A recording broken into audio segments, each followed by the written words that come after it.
Welcome to everybody. Welcome to the Future Trends Forum. I'm Brian Alexander, the forum's host, cat herder, and creator. I'm very glad to see all of you here today for an extraordinary subject and a terrific guest. Now, before we dive in, let me introduce the forum, explain where it's coming from, and how it came to be, and how it works, and then we'll introduce this week's guest. So to begin with, you should know the Future Trends Forum is a conversation-based medium. This is a place where we discuss and converse about the future of higher education. It's not presentation-based. It's all about questions, answers, ideas sharing, and contentious argument in a welcoming environment. Now, this is a spin-off of a research-based project, the Future Trends in Technology and Education Report. If you haven't seen that, the FTTE report is a monthly trends analysis that looks at major trends reshaping education and technology. It includes almost 100 trends that we've been following for almost a decade now. So if you'd like to see more or see some examples or subscribe, just head to ftte.us and you can learn more. Now, both the FTTE report as well as the Future Trends Forum are part of a broader project, the Future of Education Observatory. And that's a multimedia, multimodal, social, open, ongoing, interdisciplinary effort to try to grapple with the future of higher education. That includes this forum, the FTTE report that I mentioned, along with a blog, a book club, and a bookstore, and more to come. If you haven't seen that, just head to futureofeducation.us and you can learn more. Now, we can only do this work with the support of some very generous helpers, and I'd like to thank them before we go further. First of all, I'd like to thank NYSERNet from New York State. That's a nonprofit that helps that state's colleges and universities get online and do terrific stuff with broadband. NYSERNet also does great professional development work. We're really proud to be associated with them, and we're really grateful to them for their support. We're also grateful to Shindig, because you can tell Shindig makes available the technology that we're using right this second. So before we go further, let me just explain how it works, if you're new to the forum or if you haven't been here for a while. Now, where I am and where this slide is just for the next minute or so is called the stage. And it's called that because everybody involved in this conversation can see and hear everything that occurs on stage. And right below us is what I think of as the participant swarm. You can see maybe a couple of dozen people around you, and each person is really a login from someplace in the world that could have one or more people clustered around a single camera and microphone. And as you'll see, that swarm moves back and forth a bit. Occasionally, people will click together to have private conversations. So in this sense, we're replicating the face-to-face auditorium environment. Now, this differs from the auditorium environment in a few key ways, one of which is we're not co-located, but another is that you have multiple ways of adding to and contributing to the conversation. So let me just show you three of them. If you look in the bottom of the screen, you'll see a white strip running along it, on the left edge of which you'll see three buttons. So the button, the leftmost edge, has a number. Right now it's 30, with a kind of silhouette of people's heads. And if you click that, up will pop two windows. The window on the left will give you kind of a film strip overview of everybody who's involved in this conversation. And on the right will pop a chat box. That's basically a chat discussion with you and the roughly 19 people who clicked in today with you. And you can have a conversation there. I find that the chat box is often good for people sharing resources, links that they've come up with. Sometimes it's very informal. People banter. So right now, if you haven't used the chat box, I invite you to just quickly post into it and say hello, who you are, and where you're coming from today. And it's also a good place for people to start bashing out ideas they'd like to ask. Now, speaking of which, back to that white strip, you'll see next to the number, you'll see a question mark with a circle around it. If you click that, up will pop a little box that'll let you type in a question or a comment that you can ask. So if you press send there, I'll receive it. And when the time is right, I'll flash it on the screen so everyone can see it, and I'll read it out loud so everybody can hear it. Now, if your microphone is working, if your camera is working, if you're in a place where you can speak freely out loud, then go back to that white strip and click the raised hand button. That tells us you'd like to join us up here on stage. And in fact, right now, we can have up to 4 people on stage at a time.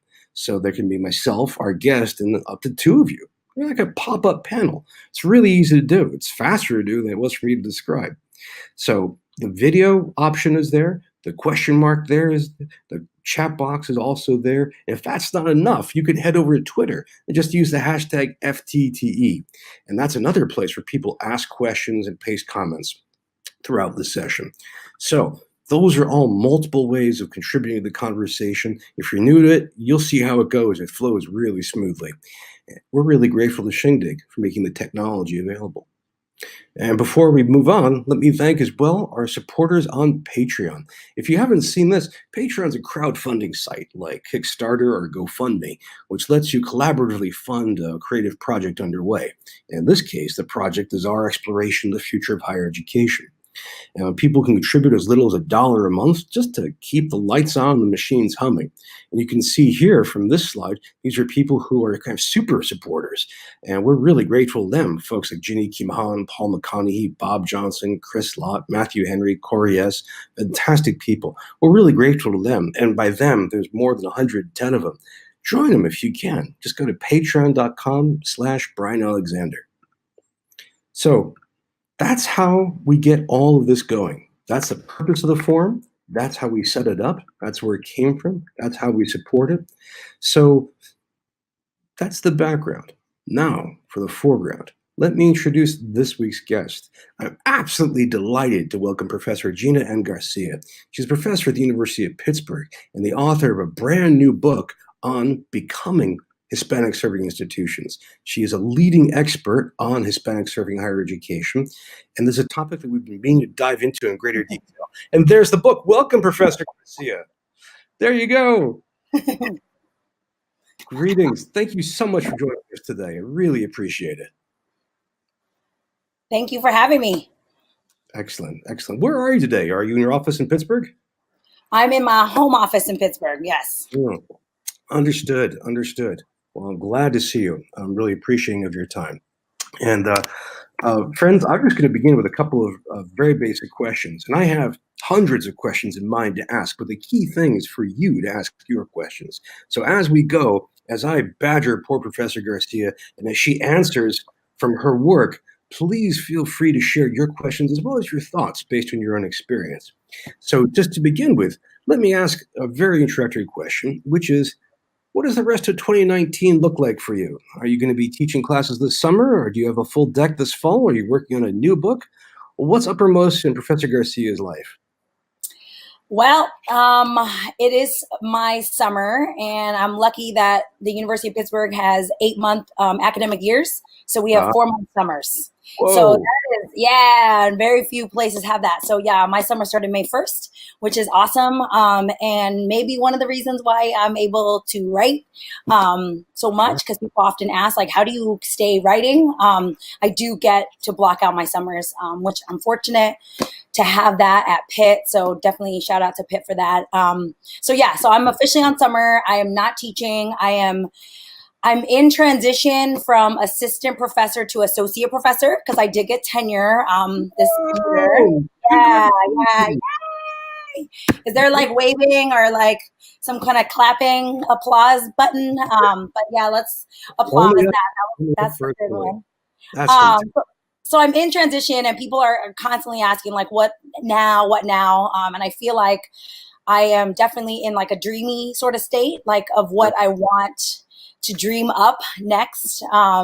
It's definitely Hispanic-serving institutions. It's thinking a lot about the next steps, thinking a lot about consulting work that I want to do with institutions. Institutions are definitely reaching out to me a lot and asking if I can come to campus. So I'm trying to think about how to make those visits more productive, to be much more about consulting, working out with some institutions to survey their faculty on how they're using culturally relevant pedagogy, whether or not they're using culturally relevant pedagogy in Hispanic-serving institutions. I have some preliminary data, and I'm going to be presenting on that in the next year.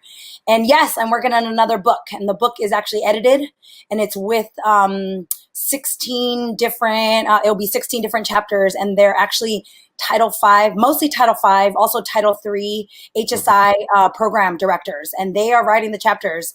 And I'm learning a lot because I'm not on the ground doing the work. I am in the Ivy Tower dreaming.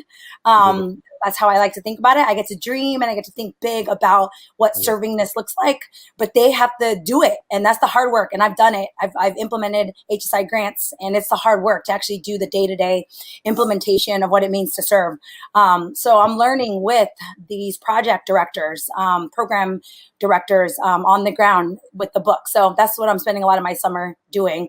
And we'll hopefully be able to share that with y'all maybe by summer 2020 if we can get it out that quickly. So it'll be a good one. I'm excited about it. That book sounds essential. And it's essential. There's nothing like it. Nothing. Wow. When it gets into galleys, let us know so we can bring you back. And as well. Yeah, absolutely. Oh, yeah. And it's from the practitioners. I'm excited. And a lot of time edited books are with other scholars. And they're scholars, most of them have terminal degrees, people writing these chapters, but they're the practitioners on the ground doing the work. So I'm excited about that. Well, congratulations. And we're excited as well. That's fabulous. And again, congratulations on tenure. I didn't know that. And that's just fantastic. Let me ask, let me zero in a bit more on your work. The research I've seen shows that roughly about 10 or 11% of American colleges and universities are Hispanic-serving institutions, which I think requires that you have at least 25% of your students that are Hispanic. At the same time, the Hispanic population demographically in the United States is the second biggest in the U.S., growing, and one that is obviously hugely influential, underappreciated, and capable of transforming America all over again. So I'd like to ask, to begin with, when it comes to HSIs, what are some of the characteristics of HSIs that set them apart from everybody else? And what are they doing right? Right. Okay. First, let me correct you and say that they're actually about 17% of all post-secondary institutions now. Yeah. Wow. So 523. I use Excellencia in Education. That's going to be my first one for our resources for folks. If you're not tapping into Excellencia in Education, definitely tap into them. I use their reports to stay on top of just how many HSIs there are. They publish it once a year. They publish a list. It's a little different than the HAKU list, a little different than the Department of Ed list, but it's fairly accurate, and it's mostly just based on FTEs, which is what the designation is driven by. So about 523 institutions last year, which is about 17% of all post-secondary institutions. So they're growing, I think, about 1% a year. Since I've been tracking them, it's been 1% a year, which I started, they were probably about 8%. So yeah, they're growing rapidly. The 25% is important. The designation, you have to have 25% full-time enrollment undergraduate. And there's a couple things I want to stress undergrad, because some of my most research shows that the grad level is not maintaining pace. So the grad level is much wider at HSIs than the undergraduate level, like huge disparities. So that would be my first thing to say, that it's definitely an undergraduate designation. But I'm starting to push graduate HSIs to think about how they get to the graduate level also, that they should be serving Latinxes at the graduate level also. So that's the first thing, right? The distinguisher. But also I'm really starting to stress the 50% low income. 25% of the Latinx enrollment students also need to meet the Pell Grant. They need to be Pell Grant eligible. And I'm starting to stress that a lot for a couple reasons. One is there's a lot more HSIs coming on board. And I think we need to continue to stay focused on what HSIs were intended to do, which is they're intended to help underserved institutions, right? So, and I stress that because those of you that have read the book are going to get the book. I talk a lot about the hierarchy of higher education, the system, and I talk about the racial hierarchy in particular, but also there's a hierarchy just in status, right? And I talk about that. I think I cite Alexander Aston's work, Are You Smart Enough? Because I think it's a great book if you want to read about what that system looks like and how it's gotten there.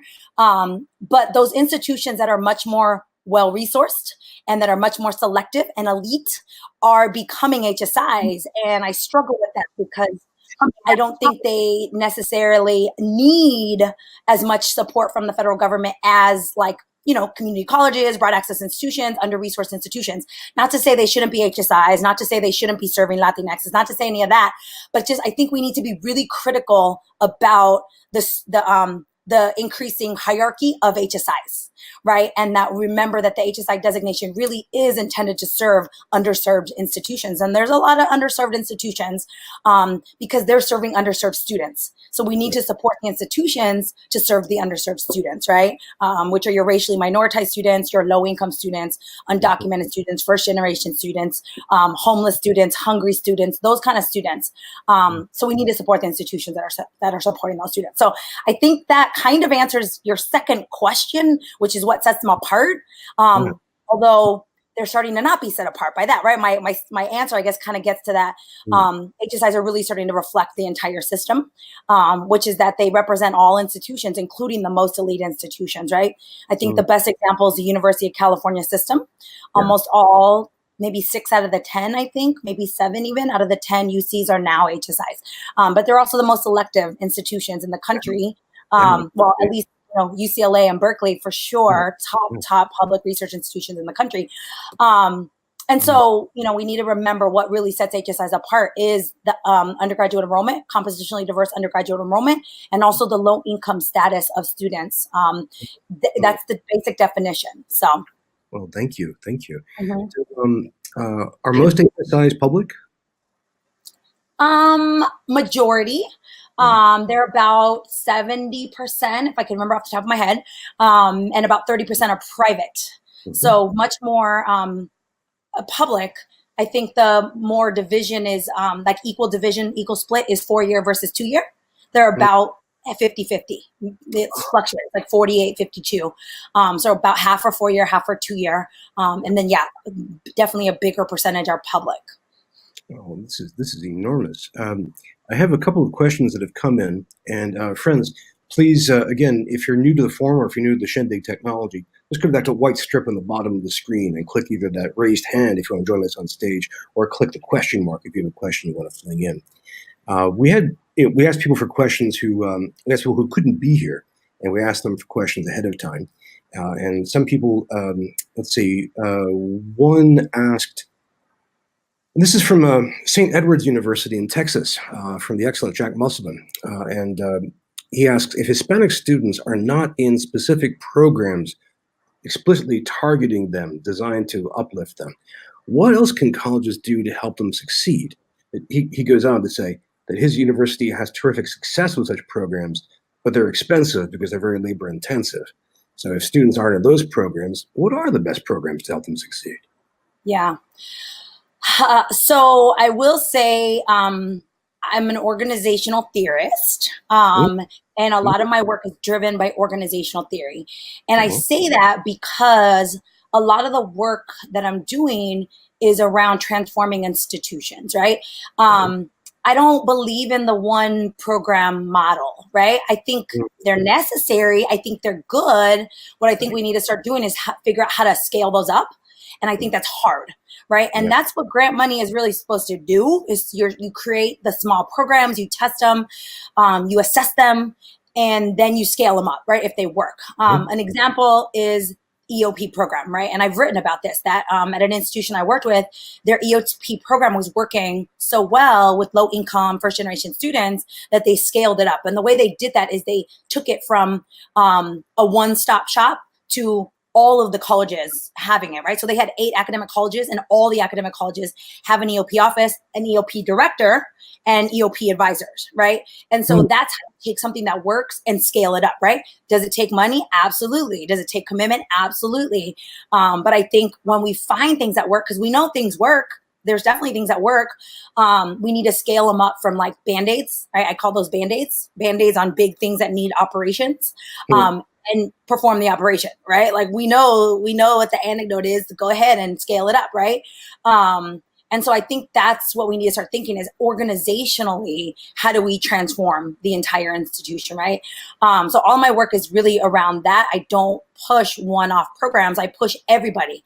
I push those of you that are on here that are STEM faculty. I pick on STEM faculty all the time. And I'm like, STEM faculty, guess what? My preliminary data on whether or not faculty are using culturally relevant practices in the classroom show that STEM faculty are less likely to use it. This is statistically significant findings. And so we need to make sure right, like STEM faculty can't sit back and say, you know what, the Chicanx studies folks will do the work and I'll just sit back and do my, the stuff that I do. Like we got to figure out how to be across the institution, right?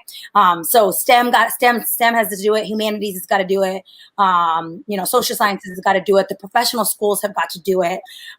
Everybody's got to start to really think about how do we all, right? It can't be on the backs of just the people of color in the institution, and it can't be on the backs of the critical scholars in the institution, right? Like everybody's got to figure out how do we all be much more critical of the ways in which we're teaching minoritized students.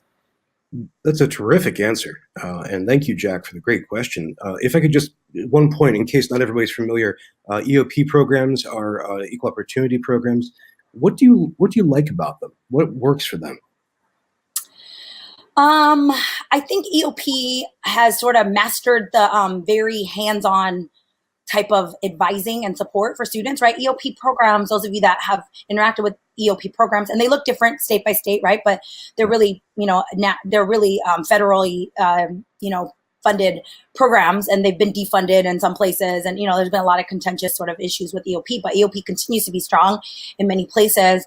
And they get to work with a small group of students, right? And those students are low-income students and first-generation students, right?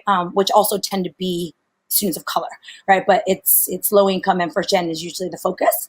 And they just have mastered the art of doing that sort of hands-on, right? Like the institution I worked with, they had tried, very hands-on advising, but they'd also done a lot of the like early alert systems, right? And then they were able to, and some institutions have tried that. A lot of institutions have tried that. I know when I was a Title V director, we tried early alert, right? Where faculty, make the advisors aware of students that are potentially struggling early on, like week 5, right, of 15, not waiting until week 15. So they try early alert, and then they are able to scale it up, right? What does that look like at a scaled up way? But that's an institutional commitment. Like faculty across the institution have to commit to submitting those reports, right? They gotta submit. They gotta know where their students are at 5 weeks into the semester. And that's hard, right? For those of us that are faculty know it's hard. We don't necessarily assess people that early on. And so that takes commitment, right? To assess people that early on and to make sure that we are helping them get through. So that could involve working with a campus assessment dean or assessment program. Friends, I have a ton of questions, but I want to make sure that you get the opportunity to ask them too. So I'll ask this one. Let me ask you to think about what programs, or what strategies rather, have you seen that work, and what are the gaps? What do you think needs to be done? The quick question here is, think about early alerts and assessment. What's the role of technology here?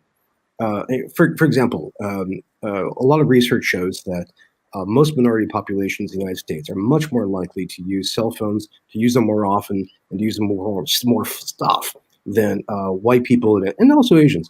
So perhaps one angle is to push more content and more interaction towards mobile phones. That's one possibility. But automating early alerts, so what's the technological angle here? Yeah.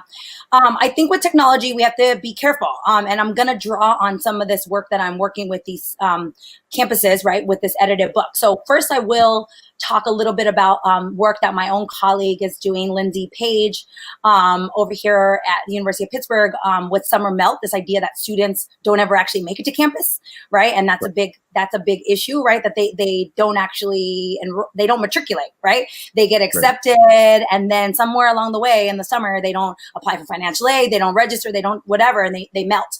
And so something that her and her team have worked with is texting, and they have found that it does work, right? It's this hands-on sort of like idea, right?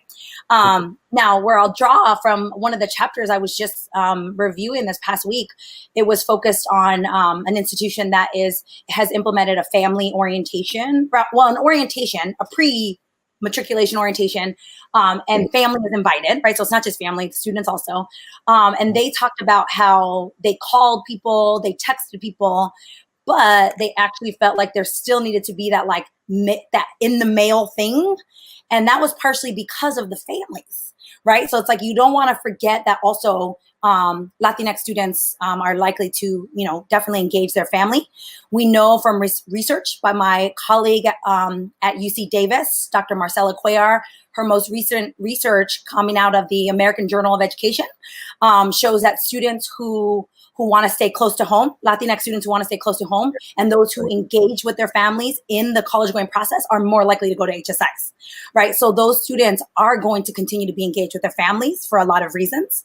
And so the families sometimes, not always, but may need multilingual communication, right? And that's what this one chapter that I was reviewing, they talked about the use of multilingual at the orientation, it was a multilingual, bilingual orientation program. And also they talked about how they wanted to next year, they learned that they also need to send out reminders in the mail, bilingual in the mail, for folks who don't, we can't assume everybody has access to technology and or uses technology regularly, right? So I think with technology, we have to be careful, right? And remember that there's lots of ways in which we still need to continue to interact with people. Understood. That's a good caution. That's a great example too. Some really clear and practical things that people can do right now. Before I have questions, let me just beam one person up on the stage. This is a longtime friend of the Future Trends Forum, George Station from one of the California State University schools. George, how are you doing? Hi, how are you? Can you hear me okay? Perfectly. Great, yep. Thank you.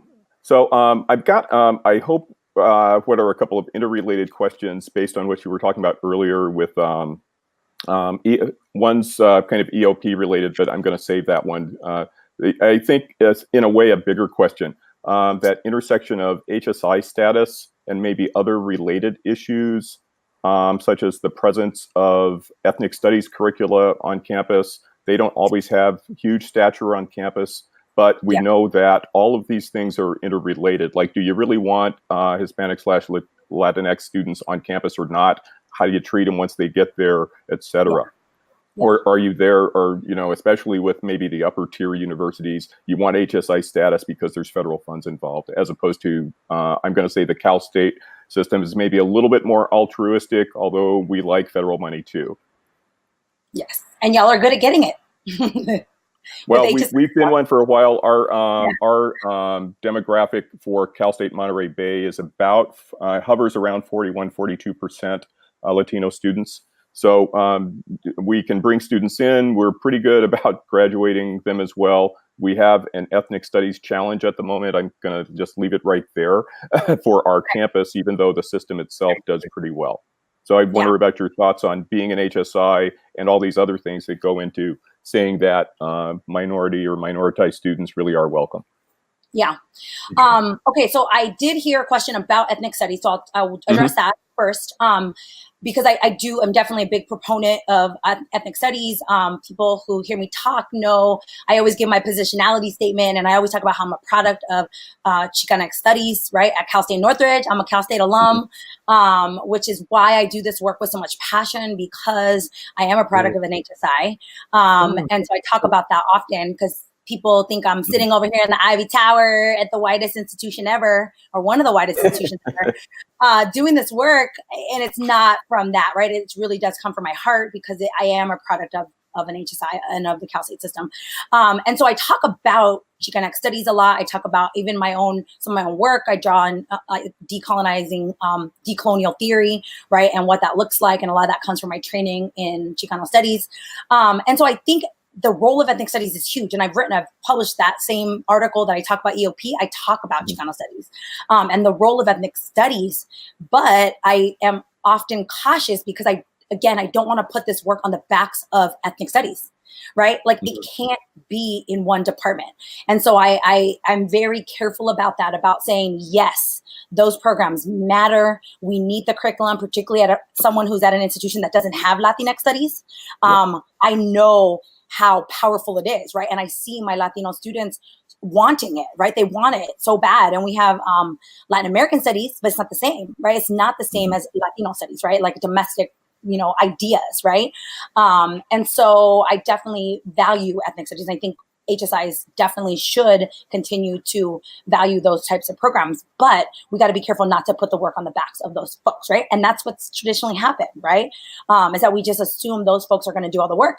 And those folks have decided not to do that work, right? And I see at HSIs, ethnic studies folks, Chicanx studies folks, Latinx studies folks sort of disengaging and saying, you know what? We've been doing this. Y'all figure it out, right? And I think they're right to do that. right? Like it's very much that sort of attitude. Like we've been doing this and now y'all suddenly want to do it. You know, we've been doing it for 50 years and y'all haven't been doing it. And so I think that the better approach is to figure out how do you engage those folks. I talk often about HSI teams needing to be interdisciplinary, right? Because a lot of times they're STEM driven. Those HSI grants are STEM driven. And that's because the federal government is valuing STEM, right? So STEM can't be the only thing driving the HSI designation. And so I struggle with that because I'm like, well, NSF has just put in like millions of dollars into an HSI program, right? They just went into their second round of awarding. They're awarding folks, right? Their next competition. So how do you bring those folks into interdisciplinary STEM teams, right? How do you bring ethnic studies into the STEM classroom, right? If STEM is where the money's at, cool, we get it. STEM is important, but STEM can be super complex, right? It doesn't have to just be undergraduate research programs, right? There could be a lot more to it than what we know works. Undergraduate research programs for 10 students, right? Like how do we scale that up and think more strategically about how we have interdisciplinary sort of teams and we address maybe, something for the Cal State system that the developmental math, right? How do we make that the grant, right? Developmental math classes and getting students into a sort of interdisciplinary, developmental math courses immediately and getting them right up to par immediately. I often talk about HSIs taking responsibility for the students they're bringing in rather than saying, oh, our students are underprepared. Say, yeah, you know what? They need developmental math. Cool. Let's get them through. Right? Like embrace that. Say, cool, let's do it. We embrace that. Those are our students and we're okay with that. Right? And not looking at it as a deficit because it's not. Right? And I often say, you know what? I was in developmental math at Cal State Northridge. I was in developmental English at Cal State Northridge. And I have a PhD from UCLA. So it's no indicator of how successful your students are going to be. Right? It's an indicator of the test. The test, we know it's racist. Right? So it's a test. Right? So let's just embrace our students and address the issues and carry on, right? So that's my thoughts on ethnic studies. I think it's super complex. I could talk about it all day. Great. And I do have more questions. This is great.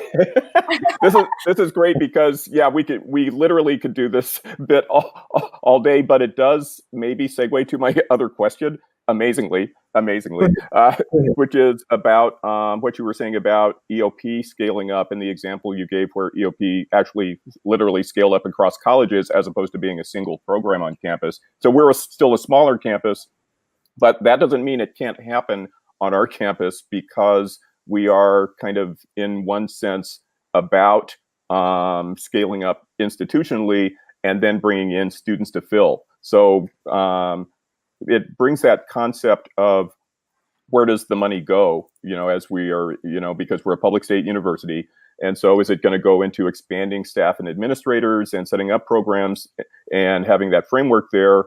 Or guess what? Is it going to be into supporting the faculty where we're over 60% lecturers, and here we are with the cultural taxation issue of doing that support that you were talking about, not just in ethnic studies departments, because literally we don't have an ethnic, we've got ethnic studies barely, but we don't have an ethnic studies department. But guess what the minority faculty do on our campus, right? Yeah. So, and guess what? Most of us are lecturers that are doing that work if you count heads. So that aspect of we've got a great EOP program. I've taught summer bridge in that program. I love the program. I've had the cohorts in my classes, and we need more of that. But how do we kind of balance or reconcile that need to maybe scale those programs up and say, we should be doing this across campus. It's not just for one cohort, or on the other hand, as you mentioned, it's not, just for STEM because there's STEM money available, et cetera. But then how do you support the faculty who are those spending all that one-on-one time theoretically with students, or really if they're really doing their cultural taxation job and spending all that time while not getting compensated for that time? So big, complex, messy issue, but I wonder if you could, spend the rest of the entire day talking about that. That is my, but you got my second question. Yeah. Okay. So I'll quiet down and give you the stage, Brian. Stick around for a minute, George. Don't go away. Sure. Stick around. But sure. Please. Okay. I'll stay on stage, but please, whatever your response is, I know I'm going to love it. Yeah, no, absolutely. Yeah, so no, definitely. I mean, I, like I said, I definitely think we can't be putting it on the backs of the folks. I love that you call it cultural taxation, right? There's lots of ways in which we've called this idea that you're minoritized faculty, and it's not just ethnic studies; it's minoritized faculty, right? And when you're in a predominantly white space like me, I'm like, oh yeah, I feel it, right? Like for sure, like people find me across the campus, right, and want me to support them, help them, all those sort of things, right? And so we do get taxed, right, without getting sort of compensated or, going back to the fact, like I just went through the tenure process, like that wasn't super valued, right? Like it wasn't like, I supported all these students across, unless they were doc students that I was supporting through dissertations, it wasn't necessarily counted, right? And so I will talk about incentives. So I talk about the decolonial theory, how I've used decolonial theory. So some of you may have read the Decolonizing HSI's model. I published this model. It's not perfect in any way. I'll say that. It's 20 pages long. My ethnic studies folks, when I give talks on campus, they always have lots of critiques, and I love the critiques and the criticisms because I think there's lots of complex thinking to do around it, but really this idea that it's an organizational process. And one of the aspects of the model, again, I'm an organizational theorist. So I pulled from organizational models and put like a critical race lens and a decolonial lens on top of organizational models. And one of the aspects is incentives, right? And so I am constantly asking administrators when I am on campuses, what are you going to do to incentivize people to do the work, right? And one of the things I say is, how are you going to incentivize people to not be racist or uphold racist structures, right? Because I think of the HSI designation as a highly racialized designation. It is. It's based on the racial, designation of students, the racial identities of students. So it's racialized. So we can't do this work from a racial, not thinking through a racial lens, right? We need to use a racial lens. And so I often am asking, how do you incentivize people to do that work, right? Because people don't want to do that work. People don't even want to tackle race, let alone do their work every day through the lens of race, right? And so I talk about incentives, which is completely against a decolonial model. I'll admit that. But also a reality that HSIs or all institutions are in this sort of neoliberal state, right? We all are, things are monetized. Everything is monetized in higher ed, and we're incentivized, and we do what we're incentivized to do. And so there's that reality, right? And so I've been talking a lot about with institutions about how do you incentivize people, and it doesn't have to be monetary, right? How do you buy faculty out for one semester to transform their curriculum, right? To work in this interdisciplinary team, and a whole interdisciplinary team transforms, their syllabi, right? For one semester, like buying people's time, it is monetary, right? Even if you're not giving them actual money, that's time, right? People's time. And it takes time to what folks are calling decolonize your curriculum, right? It takes time and it takes energy, and I've done it, so I know. And so you need to incentivize or motivate people to do that, right? And that's just the reality of, again, the neoliberal sort of institution we're in, right? And so we could argue all day about neoliberalism. Are we in it? Are we buying into it? How do we push against it? While also recognizing that people are driven by rewards, right? And monetary rewards and incentives. So I think that's what campuses need to really do. And when I talk to provosts, they seem on board. They just are trying to figure out how to do it. Right. That's the hard part, is how do you, and I'm like, why not mini grants, right? Faculty write grants, right? Faculty write grants, even mini grants, the little tiny ones on campus, we write those, right? Because they look good and we like them. And what if your mini grants were to buy you out to work in this interdisciplinary team across the campus to do this work, right? And so I'm hoping somebody does it and somebody writes about it real soon, because I've been talking about it for a good, at least year and a half now with campuses when I visit. So that's my thought on that. Yeah. That's terrific. Thank you. And for that really, really rich answer. And you just described, I think, the project of your new book, as well as your consulting practice. Friends, I'm going to bring up one more person with a question. This is Amanda Burbage from ODU. Let's see if we can fit her on the screen at the same time. There's always this dramatic moment, like the Star Trek beaming noise. Hello, Amanda. Can you hear me all right? Yeah. Beautiful. Great. Well, I'm really excited to be here and to talk with you, Dr. Garcia. Thank you so much for spending some time with us on the chat today.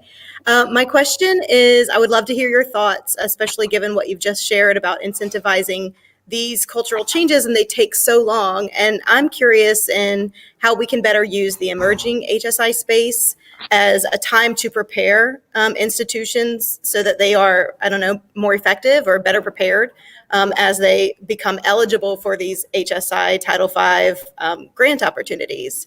And maybe in your comment, if you wouldn't mind, maybe weaving in some ways that state or federal policy could also be revised if you had a magic wand to better support HSIs. Yeah, absolutely.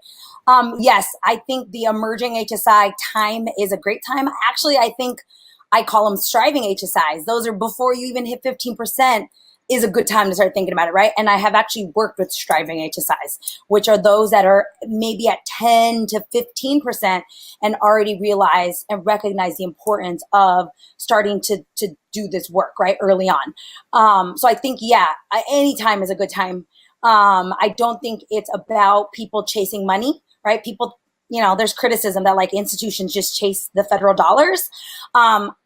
I don't know. I just work with enough institutions to not believe that, right? Because we're talking about large HSI teams, right? Like I'm working on campuses with teams of people that are committing to do this work. And I don't know that the federal dollars are enough to compensate all those people putting all this energy and time into it, right? So I want to believe it's a deeper motivation when people get committed to do this, right? I want to believe that.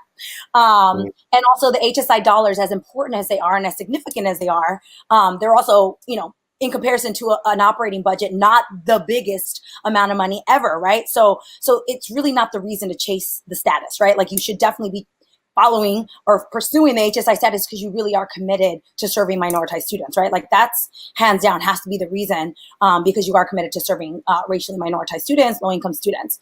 But I think the emerging time is a good time to prepare, particularly for grant seeking. I've written recently about the importance of grant seeking. I think grant seeking gets people thinking about what it means to serve, right? So I think grant seeking and grant getting is important, right? Because those folks that are doing the grant writing and the grant implementation think about HSI stuff all the time. And I know this because I did it, right? Like I implemented an HSI grant. So that's your daily job. Your daily job is to think about what I'm now calling servingness, right? What is serving at an institution? So you can prepare for the grant writing as you're preparing to get the debt, right? 25% is a lot, but 15% is a significant amount of Latinx students as well, right? So I think it's a good time. I have worked with several campuses who are in that 15 to 20%, or like I said, 10 to 24%. And they start on the ground. They're just like, what do we do? And they are writing extensive reports. Those institutions tend to write like 100 to 200 page reports, right?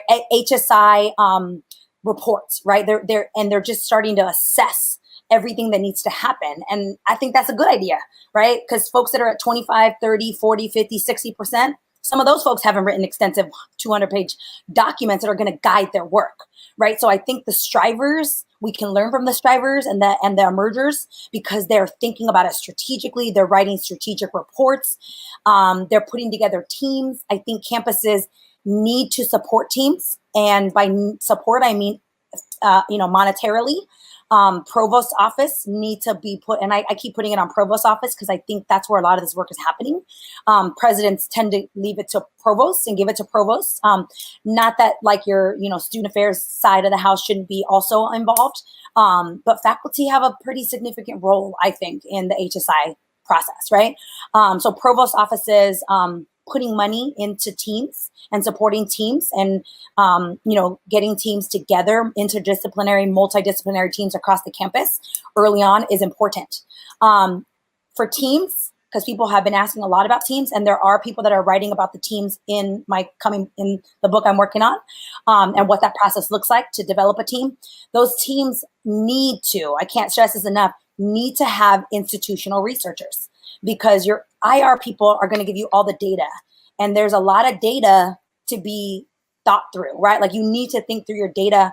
And I'll draw on Estella Bensimone's work, Dr. Estella Bensimone's work, as far as doing it through an equity lens, a racial equity lens, and making sure that you're looking at racial inequities in the data, right? So definitely you need an IR person. I think your institutional advancement people, your university advancement people, whatever your institution calls it, need to be involved because they can think outside the box beyond federal grants about how do you get local support for the HSI, right? Like I think a lot about the HSI being a local community-driven thing, that your local communities need to be committed, right? Your trustees need to be committed. Your boards of trustees need to be committed, right? Like everybody sort of has to be on board with this HSI thing. But again, that's my big organizational thinking. So I don't know, that's a lot to say as far as what the emergers should be doing, but I think it's such a prime time to get these teams going, get your IR people on board, start looking at your data, start looking at what needs to be addressed.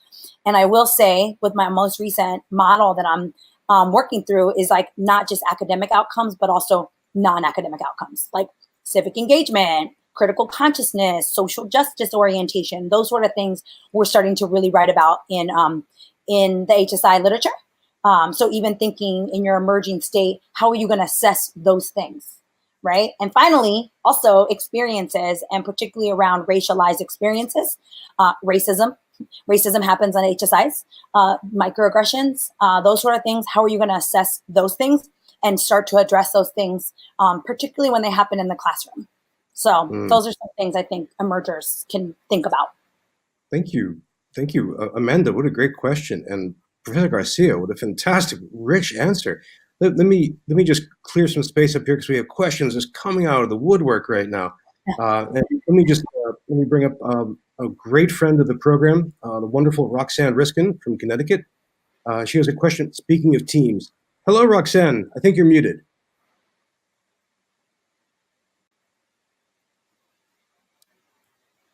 Yeah, I think you're still muted.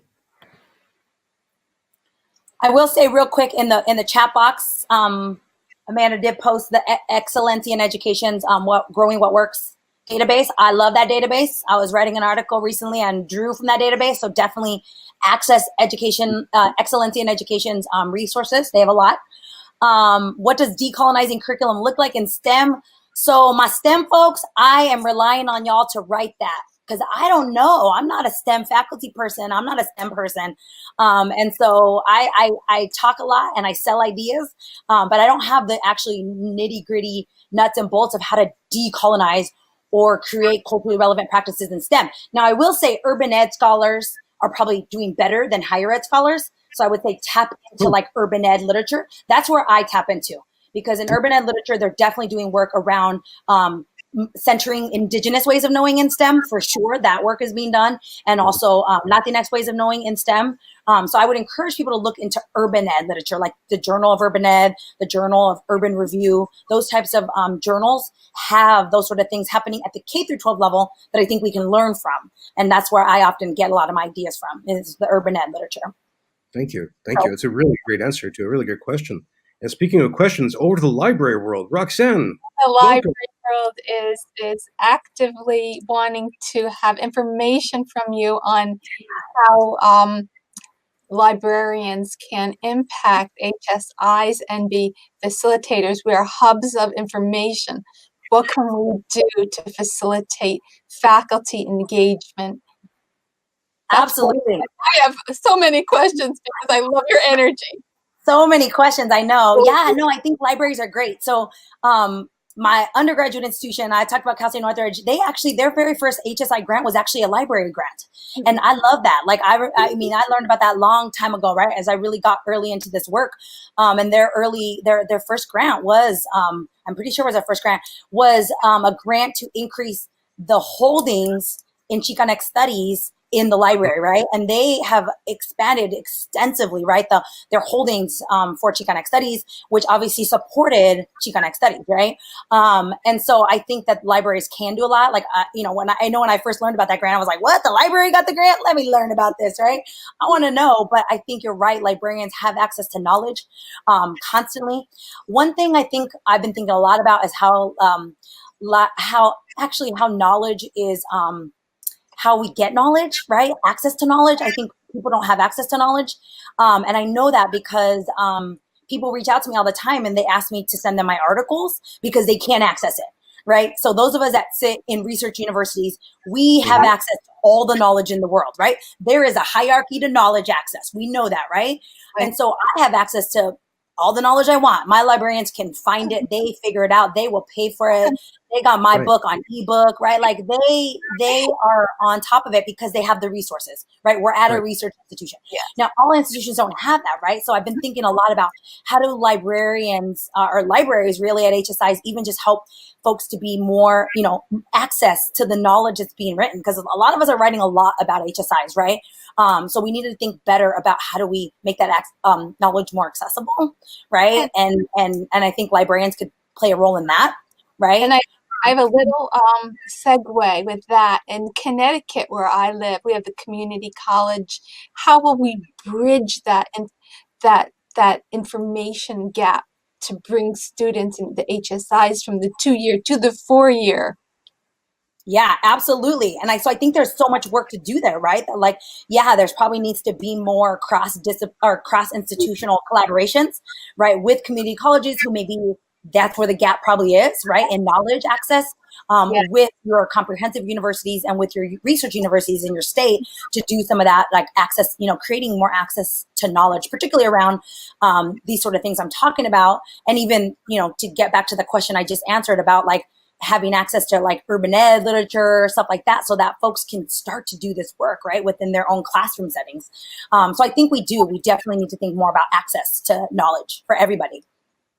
Maybe this is a good angle for open access and scholarly publication, which has a social justice angle within the U.S. then. Yeah. Thank you. Absolutely. Now, I will say with the open access, I haven't published in open access. You know why? Because my institution doesn't value those journals in the review process, right? Now, that's, again, this hierarchy of institutions. And so now that I have tenure, there's this sort of ability to do that work. Yeah, that like now I'm like, okay, now I can publish in more accessible places because I don't have the stress of getting tenure anymore. Right? So yeah, there's so much for us to think about that institutions of higher ed are just buy into the hierarchy, right? We do. Well, thank you, Roxanne, for the great question. One more. Can I slip in one more? I took some extensive notes. You mentioned 30% private at the beginning of the session. Can you talk about why that is so low and how could we bump that percentage up? I mean, I don't know why exactly, but I will say from a policy level, and I think I didn't answer a state policy question earlier, huh? I think that, these are broad access institutions, right? These are institutions that are offering the most access to students, right? Just the general HSI sort of outlook, right? What HSIs tend to look like is they've been traditionally broad access, right? And so I think our public institutions just tend to be broad access by nature. Right? Now, what I will say in my book, in chapter 5, I write about a private institution. Actually, 2 of the 3 institutions in my book are private institutions. That was my first time working so closely with private institutions. And what I learned from working with them is they have the ability to fund students, right? So in chapter 5, the students that I talked to in that institution in chapter 5, they all had scholarships. Everybody had a scholarship. They were like the scholarship of like, whatever. Like it was just made up scholarship, the hamburger scholarship. All right, it's yours, right? Like they could do that. They were a private institution, right? And so I think we need to think about the fact that, and they were small private institutions can potentially serve in much more dramatic ways than like your large publics.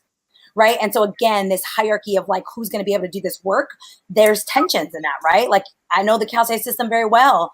40,000 undergraduates in a public institution that's part of a system.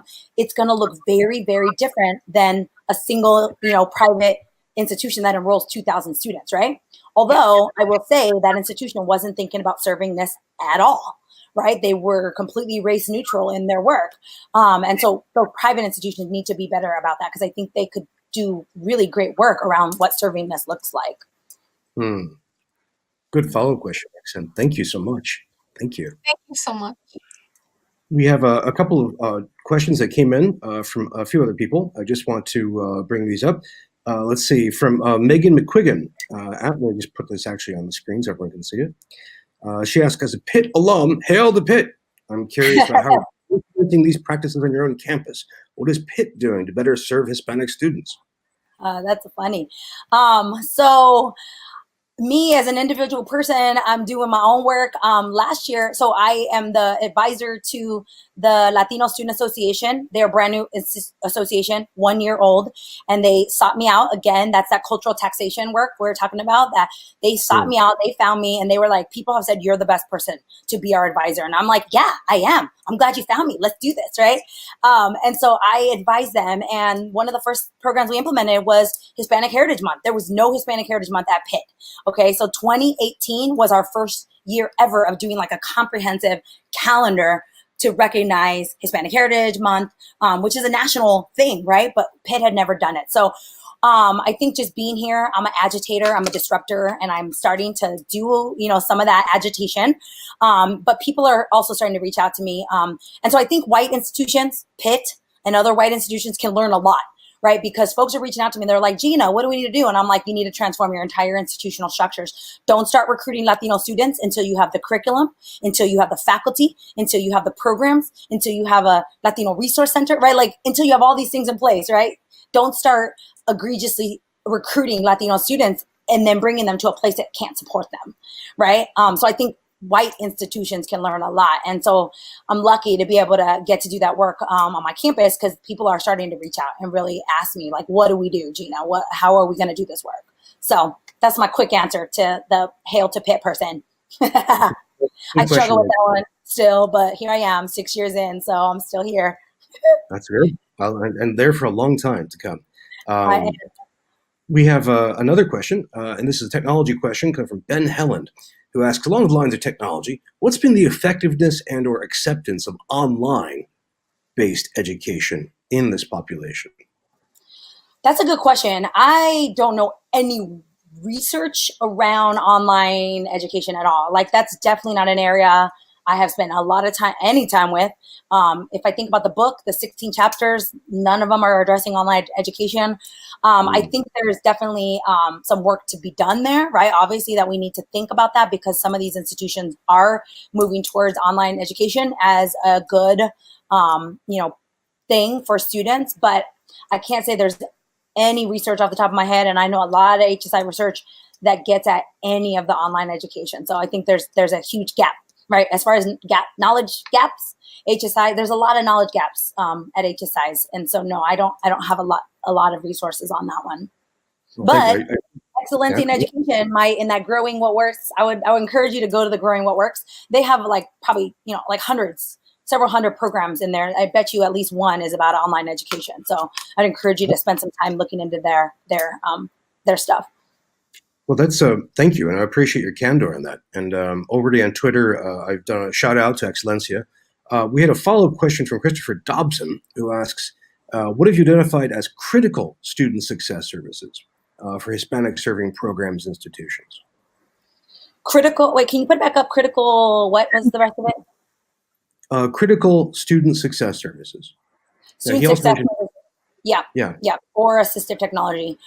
Again, this is the idea that I think it's an organizational process. And so I think there's lots of critical, right? So there's not one way to serve students, right? And that's all students, right? Even if we're talking about the whitest institution ever, there's not one way to serve all students, right? So I think that's the problem is that we can't just say there's this one thing, right? Which is why I love the book that I'm working with is people are talking about multiple things, right? So I already mentioned, engaging family. Like that, I think is critical. And I think we're starting to see more work come out around that.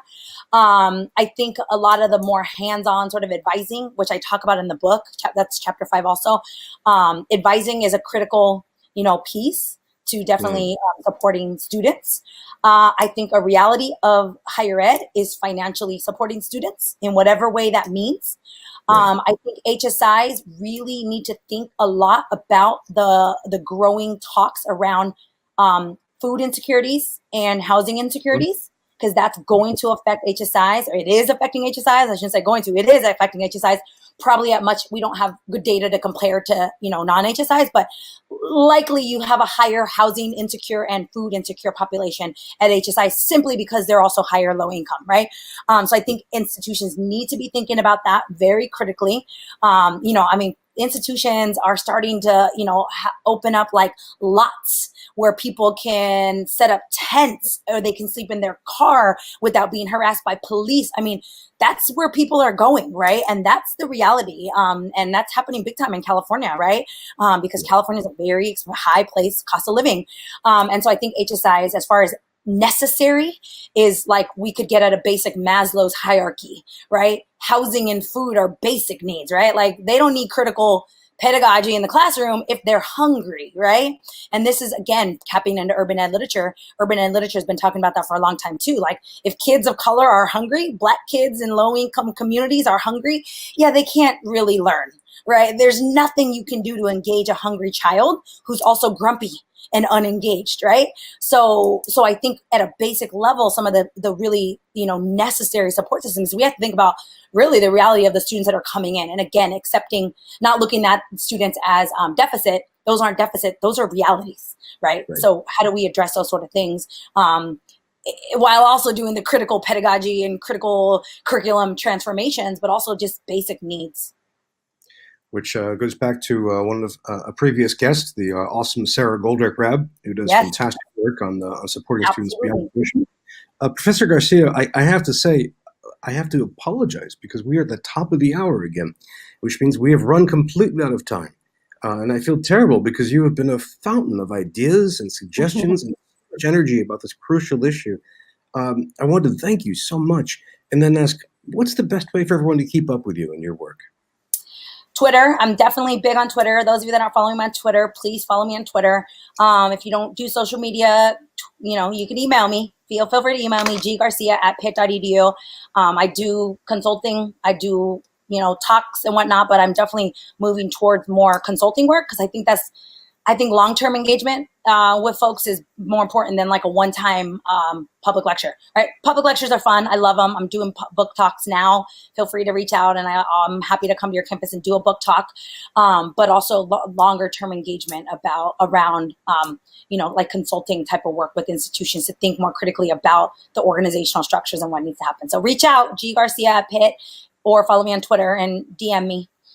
And grab the book, Becoming Hispanic-Serving Institutions. Grab the book. I'm going to show it again. Yes. This is so pretty. It is.